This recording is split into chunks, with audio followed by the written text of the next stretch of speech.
بسم اللہ الرحمن الرحیم۔ قربانی کے بارے میں یہ مسئلہ ذہن نشین فرما لیں کہ صاحب نصاب پر قربانی کرنا واجب ہے۔ بعض لوگ اس غلط فہمی کے شکار ہیں کہ قربانی کرنا سنت ہے، اگر کر لی تو اجر اور ثواب ملے گا، اگر نہ کیا تو کوئی گناہ نہیں۔ حالانکہ یہ بات ہرگز غلط ہے، بلکہ قربانی صاحب نصاب پر کرنا واجب ہے۔ اس پر ایک قرآن کریم کی آیت بطور دلیل ملاحظہ فرمائیں اور حدیث مبارک حضور اکرم صلی اللہ علیہ وسلم کے ارشاد گرامی بطور دلیل ملاحظہ فرمائیں۔ قرآن کریم کی نہایت مختصر سی سورۃ الکوثر ہے، اس میں اللہ رب العزت ارشاد فرماتے ہیں فَصَلِّ لِرَبِّكَ وَانْحَرْ۔ نبی کریم صلی اللہ علیہ وسلم کو حکم دیا جا رہا ہے کہ آپ اپنے رب کے لیے نماز بھی پڑھیں اور قربانی بھی دیں۔ اس لفظ ونحر سے قاضی ثناء اللہ پانی پتی رحمۃ اللہ علیہ نے تفسیر مظہری میں یہ استدلال فرمایا ہے فعلی ھذا یثبت بہ وجوب صلاۃ العید والاضحیہ، کہ اس سے بات ثابت ہوتی ہے کہ جس طرح عید کی نماز پڑھنا واجب ہے، اسی طرح قربانی کرنا بھی واجب ہے۔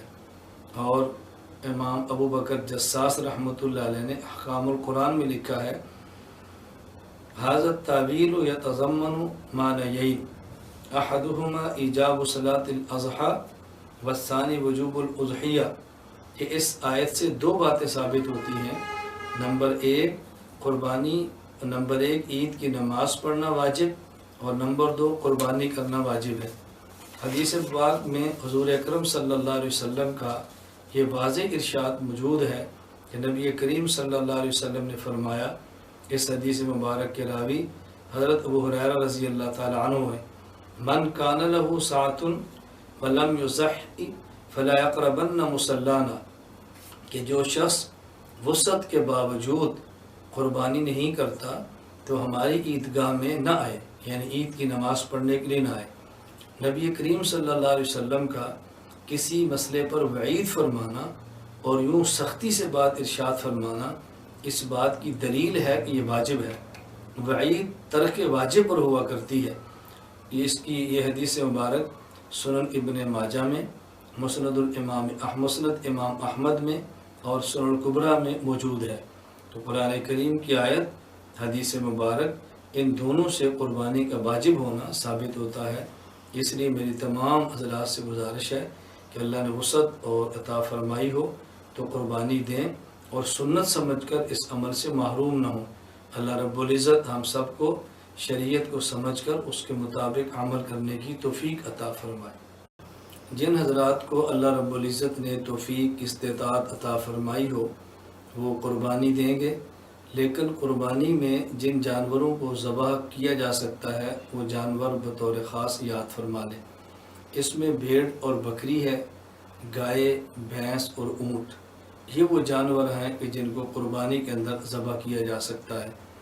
اس کے علاوہ مثلا ہرن ہے یا نیل گائے ہے، یہ جنگلی جانور ہیں، یا گھوڑا ہے یا مرغ ہے، تو اس قسم کے جانوروں کی قربانی میں ذبح کرنے کی کوئی گنجائش نہیں۔ اور یہ جانور جو میں نے ذکر کیے ہیں جن کو قربانی میں آپ نے ذبح کرنا ہے، اللہ رب العزت نے قرآن کریم میں ان کا تذکرہ فرمایا ہے۔ قرآن کریم میں ثمانیۃ ازواج من الضأن اثنین ومن المعز اثنین، سورۃ الانعام آیت نمبر 143 اور 144۔ ان آیتوں میں اللہ رب العزت نے وہ جانور بیان فرمائے ہیں۔ اس میں بھیڑ کا ذکر ہے، بکری کا ذکر ہے، گائے کا ذکر ہے اور اونٹ کا ذکر ہے۔ بعض حضرات کے ذہن میں آتا ہے کہ ہم جانور جو ذبح کرتے ہیں، اس آیت میں تو بھینس کا ذکر نہیں، تو ذبح ہم کیسے کریں گے؟ اور اسی طرح اس آیت میں مینڈے کا ذکر نہیں ہے جسے ہم دمبا کہتے ہیں، تو یہ کیسے ذبح کریں گے؟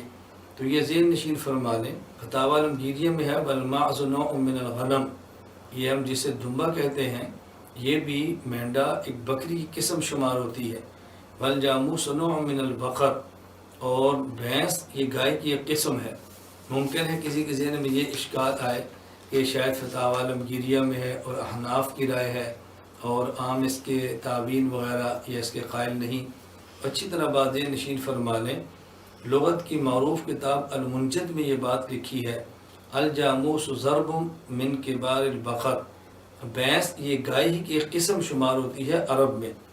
حضرت حسن بصری رحمۃ اللہ علیہ معروف تابعی ہے، مصنف ابن ابی شیبہ میں ہے، ان کا ارشاد الجاموس بمنزلۃ البقر، کہ جو حکم گائے کا ہے وہی حکم بھینس کا ہے، بھینس گائے کی طرح شمار کی جائے گی۔ امام سفیان ثوری رحمۃ اللہ علیہ کا ارشاد مصنف عبد الرزاق کے اندر موجود ہے، تحسب الجوامیس مع البقر، کہ گائے کو بھینس کو گائے کے ساتھ شمار کیا جائے گا اور دونوں کا حکم ایک ہوگا۔ حضرت امام مالک رحمۃ اللہ علیہ کا ارشاد موطا امام مالک میں ہے انما ہی بقر کلھا، اور اسی طرح حضرت ابن منذر رحمۃ اللہ علیہ نے کتاب الاجماع میں تو ایک بہت بڑی بات ارشاد فرمائی، فرماتے ہیں وَأَجْمَعُوا، اس پر امت کا اتفاق اور اجماع نقل کیا ہے، وَأَجْمَعُوا عَلَىٰ أَنَّ حُكْمَ الْجَوَامِيسِ حُكْمُ الْبَقَرِ، کتاب الاجماع لابن المنذر، کہ اجماع ہے اس بات پر کہ جو حکم گائے کا ہے وہی حکم بھینس کا ہے۔ اس لیے اس موقع پر قربانی کرتے وقت بطور خاص ان باتوں کا خیال رکھا کرے، جن جانوروں کی شریعت نے اجازت دی ہے ان میں جھجکے اور ہچکچائے مت، اور جن کی اجازت نہیں دی ان کے بارے میں جری ہو کر قربانی کرے مت۔ اللہ رب العزت ہمیں احکام شریعت سمجھ پر عمل کرنے کی توفیق عطا فرمائے۔ وہ جانور جو آپ نے قربانی میں ذبح کرنا ہے اس میں بکری، بھیڑ، دمبا بھی ہے، گائے، بھینس، اونٹ بھی ہے، لیکن ان میں تھوڑا سا فرق یہ ہے کہ بکری یا بھیڑ یا دمبا اگرچہ یہ جانور کتنا ہی بڑا کیوں نہ ہو، یہ ایک ہی شخص کی طرف سے ذبح ہو سکتا ہے، اس میں دوسرے آدمی کو شریک نہیں کیا جا سکتا۔ اگر بھیڑ یا بکری میں 2 یا 3 آدمی شریک ہو جاتے ہیں تو کسی ایک کو بھی قربانی کا اجر نہیں ملے گا، اور اس بات کی بالکل تصریح فتاوی عالمگیریہ میں موجود ہے، یجب ان یعلم ان الشاة لا تجزی الا عن واحدۃ وان کانت عظیمۃ، کہ بکری اگرچہ جتنی بھی بڑی ہو ایک ہی آدمی کی طرف سے قربانی کی جا سکتی ہے، اس کی قربانی ایک ہی شخص کی طرف سے ہوتی ہے۔ ہاں البتہ نبی کریم صلی اللہ علیہ وسلم کے ارشادات کی روشنی میں ہمیں اس کی اجازت ملتی ہے، اگر اونٹ یا گائے ہو اس میں 7 آدمی شریک ہونا چاہیں تو ہو سکتے ہیں، بل بقر والبعیر یرزی عن 7، یہ تصریح فتاوی عالمگیریہ میں موجود ہے۔ اس کی دلیل کیا ہے؟ صحیح مسلم میں ایک روایت موجود ہے، باب الاشتراک فی الہدی کے اندر حضرت جابر رضی اللہ تعالیٰ عنہ فرماتے ہیں خرجنا مع رسول اللہ صلی اللہ علیہ وسلم محلین بالحج، ہم نبی کریم صلی اللہ علیہ وسلم کے ساتھ حج کا احرام باندھ کے نکلے، فامرنا رسول اللہ صلی اللہ علیہ وسلم، نبی کریم صلی اللہ علیہ وسلم نے ہمیں حکم دیا ان نشترک فی الابل والبقر کل 7 منا فی بدنۃ، کہ ہم گائے اور اونٹ میں شرکت کریں، شریک ہو سکیں، اور اس میں اونٹ ہو یا گائے یہ 7 آدمی اس کے اندر شریک ہو، اس سے زائد شریک نہ ہوں، 7 شریک ہوں۔ تو رسول اللہ صلی اللہ علیہ وسلم نے اونٹ اور گائے کے اندر 7 کے شریک ہونے کی اجازت دی ہے۔ ہم بھی اس بات کے قائل ہیں، گائے ہو تب بھی 7 آدمی شریک ہو سکتے ہیں، اونٹ ہو تب بھی شریک ہو سکتے ہیں۔ بعض حضرات کا موقف یہ ہے اور ان کا خیال یہ ہے کہ گائے کے اندر تو 7 آدمی شریک ہوں، البتہ اونٹ میں 10 بھی شریک ہو سکتے ہیں۔ ان کو ایک حدیث مبارک سے غلط فہمی ہوئی ہے، اور یہ حدیث مبارک ترمذی کے اندر موجود ہے۔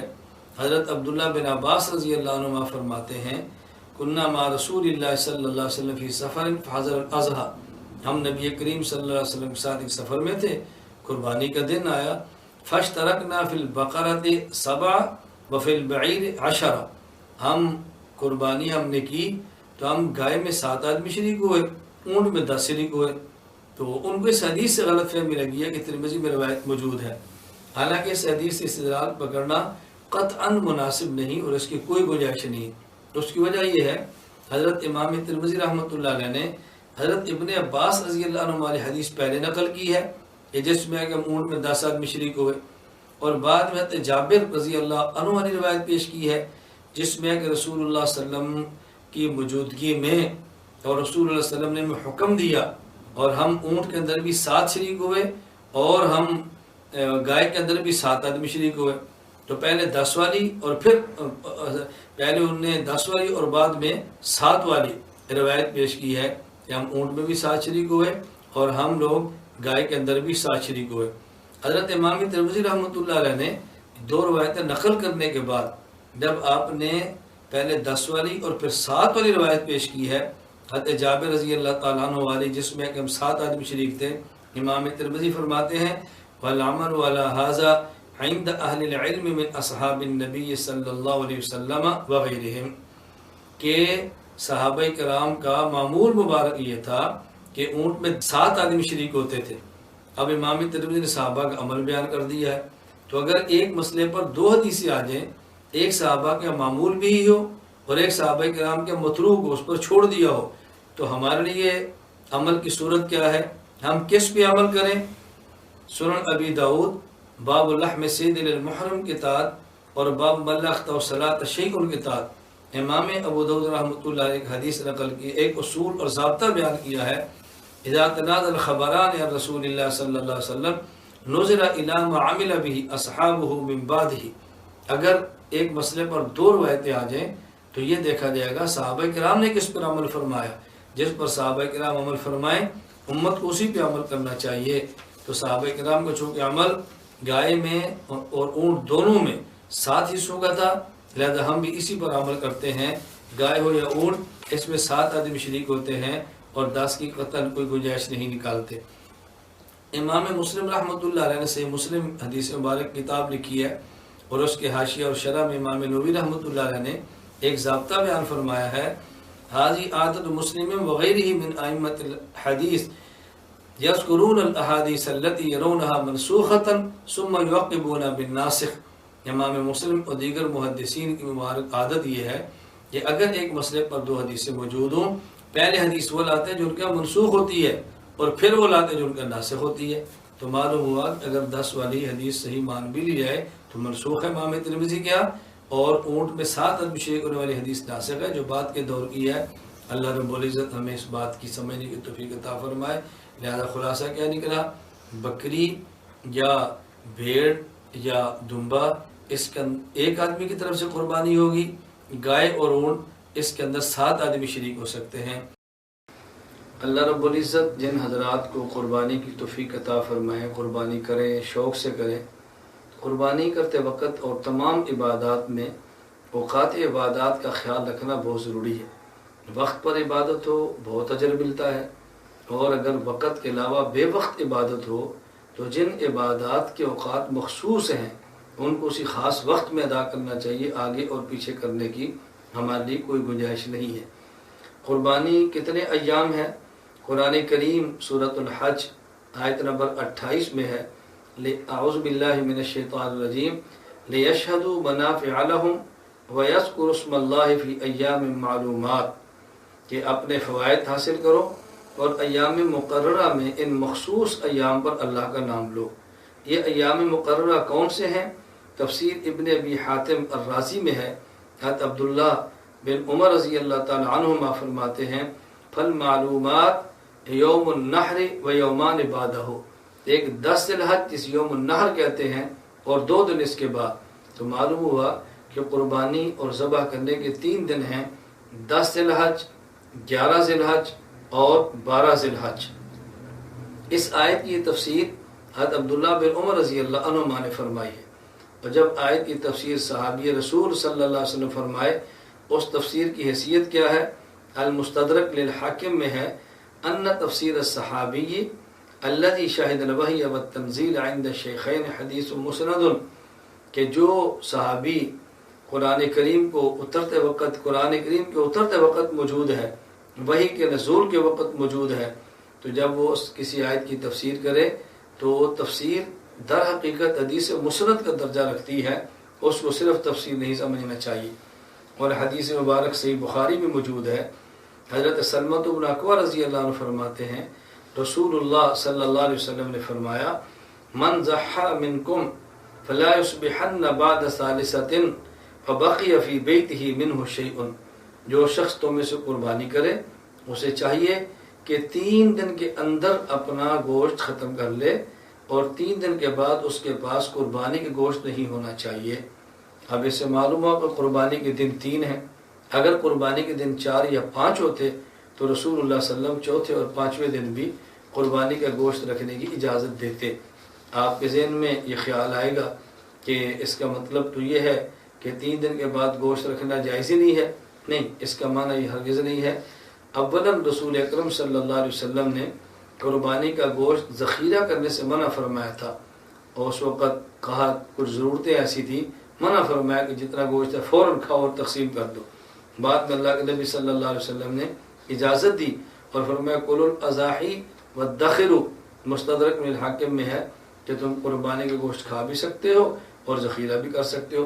ہمارا استدلال صرف اس بات سے ہے کہ نبی کریم صلی اللہ علیہ وسلم نے جب قربانی کا گوشت نہ رکھنے کا فرمایا، ذخیرہ کرنے سے منع فرمایا، تو اس میں یہ ضرور فرمایا کہ 3 دن تک گوشت رکھ سکتے ہو، 3 دن سے زیادہ نہیں رکھ سکتے۔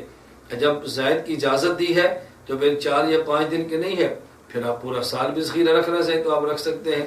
لیکن جب اجازت نہیں دی تھی تو اس میں صرف 3 دن کا ذکر تھا، جس سے معلوم ہوتا ہے کہ 3 دن تک قربانی کی گنجائش موجود ہے اور 3 دن کے بعد قربانی کی گنجائش موجود نہیں۔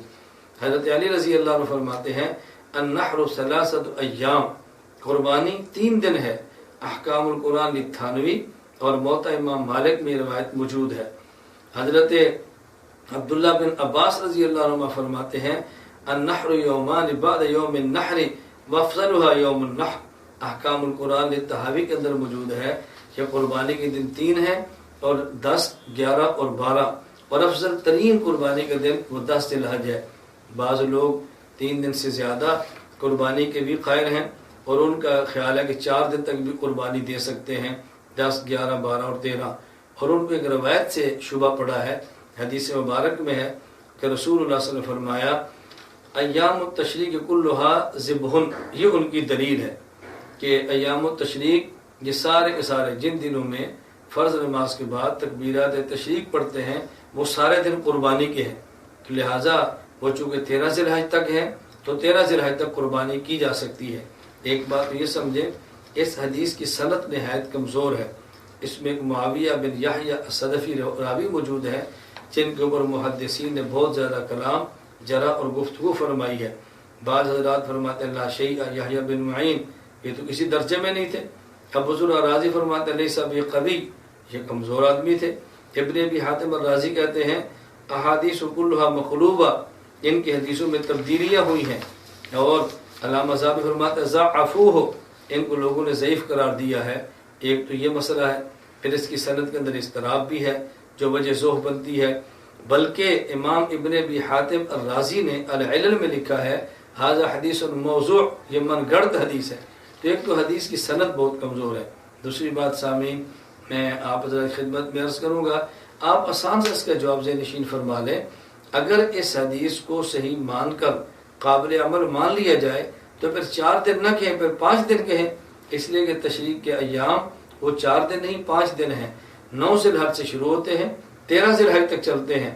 اگر اس کی بنیاد پہ آپ نے 13 ذی الحج کو مانا ہے تو پھر 9 ذی الحج کو بھی مان لیں۔ وہ کہیں گے ہم 9 ذی الحج اس لیے نہیں مانتے، اجماع کے خلاف ہے، تو آپ کہتے ہیں ہم 13 اس لیے نہیں مانتے کہ یہ بھی اجماع کے خلاف ہے۔ اکثر فقہاء کی رائے یہی ہے کہ 13 ذی الحج کو یہ قربانی نہیں ہے۔ بہرحال خلاصہ یہ ہے قربانی کے ایام 3 ہیں، 10، 11 اور 12۔ سب سے افضل دن 10 ہے، ان میں سے آپ دن کو کریں، رات کو کریں، جب بھی قربانی کریں تو قربانی ہو جائے گی۔ اللہ رب العزت ہمیں بات سمجھنے کی توفیق عطا فرمائے اور پھر عمل کرنے کی توفیق عطا فرمائے۔ اللہ رب العزت کی توفیق سے جب قربانی کا جانور ذبح کریں تو جانور کا گوشت خود بھی کھائیں، اپنے اعزاء اقربا رشتہ داروں کو بھی دیں، اور اپنے ہاں غرباء مساکین مستحقین کو بھی دیں۔ سب کو دینا چاہیے، کھلانا بھی چاہیے، کھانا بھی چاہیے، لیکن اس بات کا خیال ضرور فرمائیں کہ جس جانور کو آپ نے قربانی میں ذبح کیا ہے اس کے 7 اعضاء ایسے ہیں کہ جن کا کھانا مکروہ ہے۔ ایک کا تو حرام کے درجے میں ہے اور باقی حرمت تو نہیں لیکن مکروہ اور ناپسندیدہ ہے۔ مصنف عبدالرزاق اثر الکبریٰ للبیہقی میں یہ روایت موجود ہے، حضرت مجاہد سے فرماتے ہیں کان رسول اللہ صلی اللہ علیہ وسلم یکرہ من الشاۃ 7، نبی کریم صلی اللہ علیہ وسلم نے بکری کے 7 اعضاء کا، اب یہ شات کا لفظ بکری اور بکرا دونوں پر استعمال ہوگا کہ آپ نے ان کے 7 اعضاء کو کھانا ناپسند فرمایا اور مکروہ سمجھا ہے۔ نمبر 1 الدم، دم مسفوح۔ دم مسفوح کسے کہتے ہیں؟ جو ذبح کرتے وقت یہاں رگوں سے خون نکلتا ہے، یہ دم مسفوح ہے۔ خون 2 قسم کا ہے جانور میں، ایک وہ جو وقت ذبح رگوں سے نکلتا ہے، اور ایک خون وہ ہے کہ جو جانور کے گوشت کے اندر شامل ہوتا ہے، کھال اتار دی ہے اور گوشت کے ساتھ خون لگا ہوا ہے، وہ اس کا حکم یہ نہیں ہے، اس کا حکم تو گوشت کی طرح ہے، کھانا نظافت کے خلاف ہے، اس کو دھو کر کھانا چاہیے گوشت کو، لیکن اگر گوشت اس کے اندر پک بھی جائے تو اس کو حرام نہیں کہتے۔ وہ خون جو رگوں سے نکلتا ہے یہ دم مسفوح ہے، یہ صرف مکروہ ہی نہیں بلکہ حرام ہے، کیونکہ اس کی نجاست کی تصریح قرآن کریم کے اندر موجود ہے، ناپاک اور حرام ہے۔ تو رسول اللہ صلی اللہ علیہ وسلم نے 7 اعضاء کو ناپسند فرمایا۔ نمبر 1 الدم، دم مسفوح، وقت ذبح رگوں سے بہنے والا خون۔ نمبر 2 والحیاء، مادہ جانور کی پیشاب کی جگہ۔ نمبر 3 والانثیین، یہ نر جانور کے خصیتین جنہیں ہمارے ہاں پاکستان میں کپولے بھی کہتے ہیں۔ نمبر 4 والغدہ اور غدود۔ نمبر 5 والذکر، اور نر جانور کے چھوٹے پیشاب کی جگہ۔ نمبر 6 والمسانتہ، مسانہ۔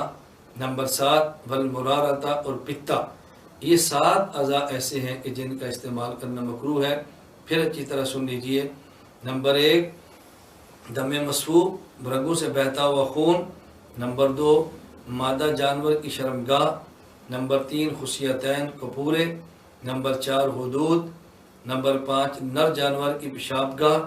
نمبر 6 مسانہ، اور نمبر 7 پتا۔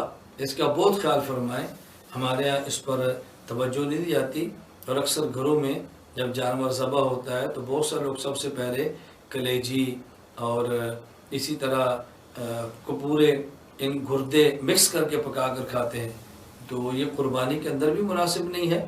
اور ویسے عام دنوں بھی کوئی جانور کا گوشت ہو ضرور استعمال کریں، لیکن ان میں بھی ان 7 اعضاء سے بچے۔ اللہ رب العزت ہمیں حرام کو حرام سمجھ کر بچنے کی توفیق عطا فرمائے، اور حلال کو حلال سمجھ کر اختیار کرنے کی توفیق عطا فرمائے، اپنی مرضیات پہ چلنے کی توفیق دے، اور جو مکروہات اللہ اور اللہ کے رسول صلی اللہ علیہ وسلم کی ناپسندیدہ چیزیں ہیں ان سے ہمیں بچنے کی توفیق عطا فرمائے۔ میں ایک اہم مسئلے کی طرف توجہ دلانا چاہتا ہوں، اپنے بزرگوں اور بھائیوں کو، اپنی ماؤں بہنوں اور بیٹیوں کو اس پر بہت زیادہ توجہ دیں اور توجہ سے مسئلہ سماعت فرمائیں۔ حضور اکرم صلی اللہ علیہ وسلم کے ہمارے اوپر اتنے احسانات ہیں کہ جس کا ہم زندگی بھر بدلہ دینا چاہیں تو ہم آپ کے احسانات کو اتار نہیں سکتے۔ حضور اکرم صلی اللہ علیہ وسلم کے جہاں اور احسانات ہیں، وہاں نبی پاک صلی اللہ علیہ وسلم کا ایک مبارک احسان یہ بھی ہے کہ آپ کی امت کے وہ غرباء کہ جن کے پاس استطاعت نہیں اور وہ قربانی نہیں کر سکتے، تو ان کی طرف سے حضور اکرم صلی اللہ علیہ وسلم نے قربانی کے جانور ذبح کرتے ہوئے اللہ رب العزت کی خدمت میں عرض کیا ہے، اللہم ھذا عنی وعمن لم یضحی من امتی، یا اللہ یہ قربانی میری طرف سے ہے اور میری امت کے ان تمام افراد کی طرف سے جو قربانی نہ کر سکیں۔ جو مسئلہ میں آپ کی خدمت میں عرض کرنا چاہتا ہوں یہ حضور پاک کا احسان ہے۔ رسول اللہ صلی اللہ علیہ وسلم دنیا سے رخصت فرما چکے ہیں، آج امت کے اوپر بھی حضور پاک صلی اللہ علیہ وسلم کے حق ہیں، تو حضور اکرم صلی اللہ علیہ وسلم کی طرف سے ہمیں قربانی دینے کا اہتمام بھی کرنا چاہیے، ہمیں کرنی چاہیے قربانی اپنے پیارے پیغمبر کی طرف سے۔ اور ہم کیسے نہ کریں، خود رسول اللہ صلی اللہ علیہ وسلم کے داماد خلیفہ چہارم حضرت علی المرتضیٰ رضی اللہ تعالیٰ عنہ کے بارے میں یہ روایت موجود ہے، تو دیکھیں کتنی مستند کتب میں روایت موجود ہے۔ سنن ابی داؤد باب الاضحیہ عن المیت، جامع ترمذی ابواب الاضاحی باب ما جاء فی الاضحیہ عن المیت، مسند احمد، ان کتب کے اندر روایت موجود ہے۔ حضرت حنش فرماتے ہیں رأیت علیا یضحی بکبشین، میں نے حضرت علی کو دیکھا آپ نے 2 دمبے ذبح فرمائے، فقلت ما ھذا، میں نے پوچھا یہ کیا 2 دمبے کیوں ذبح کیے؟ فرمایا ان رسول اللہ صلی اللہ علیہ وسلم اوصانی ان اضحی عنہ فانا اضحی عنہ، نبی پاک صلی اللہ علیہ وسلم نے مجھے وصیت فرمائی تھی کہ کہ میں آپ کی طرف سے قربانی کروں، لہٰذا میں آپ کی طرف سے قربانی کر رہا ہوں۔ اور اصل الکبریٰ للبیہقی کے اندر یہ بھی موجود ہے حضرت علی بن ابی طالب رضی اللہ تعالی عنہ سے، کہ انہوں نے قربانی کے دن دمبا لیا، ذبح کیا اور فرمایا بسم اللہ اللہم منکا ولکا ومن محمد لکا ثم امر به فتصدق به، جانور کو ذبح کیا رسول اور اس کو رسول اللہ صلی اللہ علیہ وسلم کی طرف سے ذبح کیا اور صدقہ فرما دیا۔ ثم اوتی بکبش آخر، پھر دوسرا دمبا لایا گیا، فرمایا بسم اللہ اللہم منکا ولکا ومن علی لکا، اللہ یہ دمبا علی کی طرف سے ہے۔ آپ نے ایک دمبا رسول اللہ صلی اللہ علیہ وسلم کی طرف ذبح کیا اور ایک دمبا نبی کریم صلی اللہ علیہ وسلم کی طرف سے ذبح کیا۔ اور فتاوی شامیہ رد المختار میں ہے وختم ابن السراج عنہ صلی اللہ علیہ وسلم اکثر من 10,000 ختمتا وضحى عنہ مثل ذلك، ابن سراج نے حضور اکرم صلی اللہ علیہ وسلم کی طرف سے 10,000 قرآن پڑھے، یعنی 10,000 مرتبہ قرآن پڑھ کے اللہ کے نبی کو اس کا ثواب اصال فرمایا، اصال ثواب کیا ہے، اور رسول اللہ صلی اللہ علیہ وسلم کی طرف سے قربانی بھی کی ہے۔ علامہ شامی رحمۃ اللہ علیہ فرماتے ہیں قلت، میرے خیال ہے فقول علمائنا ان يجعل ثواب عمله لغيره يدخل فيه النبي صلی اللہ علیہ وسلم فإنه أحق بذلك حيث انقذنا من الضلالة ففي ذلك نوع شکر، کہ جہاں ہم دوسروں کو ثواب کسی عمل کے دیتے ہیں اس میں رسول اللہ صلی اللہ علیہ وسلم کی ذات گرامی بھی شامل ہے، بلکہ اللہ کے نبی اس کے زیادہ حقدار ہیں کہ ہم کوئی عمل کر کے آپ کو سارے ثواب کریں۔ کیوں؟ رسول اللہ صلی اللہ علیہ وسلم نے ہمیں ضلالت اور گمراہی سے بچایا ہے، اور یہ گویا ایک قسم کا ہم ان کی طرف سے قربانی ادا کر کے ایک ان کا شکریہ ادا کرتے ہیں۔ الحمدللہ ثم الحمدللہ، ہمارے مرکز اہل سنت والجماعت میں معمول ہے ہم ایک قربانی حضور اکرم صلی اللہ علیہ وسلم کی طرف سے ادا کرتے ہیں، حضرت امام اعظم ابو حنیفہ نعمان بن ثابت کی طرف سے کرتے ہیں، اور حضرت حجت الاسلام رئیس المناصرین مولانا محمد امین صفدر اکاڑوی نبر اللہ مرقدہ کی طرف سے بھی قربانی دی جاتی ہے، اور کیسا معمول ہے، اللہ قبول فرمائے۔ میں خود اس کا اہتمام کرتا ہوں کہ رسول اللہ صلی اللہ علیہ وسلم کی طرف سے قربانی کروں۔ میرے یہ بتانے کا مقصد حاشا وکلا واللہ ہرگز یہ نہیں ہے کہ میں کوئی اپنا عمل آپ کی خدمت میں پیش کر رہا ہوں، میرا مقصد صرف یہ ہے کہ جن کو ہم سے محبت ہے، ہمارے اوپر اعتماد ہے، وہ شرح صدر کے ساتھ رسول اللہ صلی اللہ علیہ وسلم کی طرف سے قربانی کرنے کا اہتمام فرمائیں۔ یہ رسول اللہ صلی اللہ علیہ وسلم کا شکریہ ہے، اور نبی پاک صلی اللہ علیہ وسلم کے حقوق کی ادائیگی میں سے ایک معمولی سا حق ہے، اللہ ہمیں قدر کرنے کی توفیق عطا فرمائے۔ رسول اکرم صلی اللہ علیہ وسلم، اللہ پاک ان کو جزائے خیر عطا فرمائے، شب و روز محنت فرمائی، مار کھائی ہے، قربانیاں دی ہیں، امت کو کفر سے بچایا، ضلالت سے بچایا، اور رسول صلی اللہ علیہ وسلم کی محنت کی برکت سے آج ہم ایمان کی دولت سے مالا مال ہے، اللہ ہمیں قدر کی توفیق عطا فرمائے۔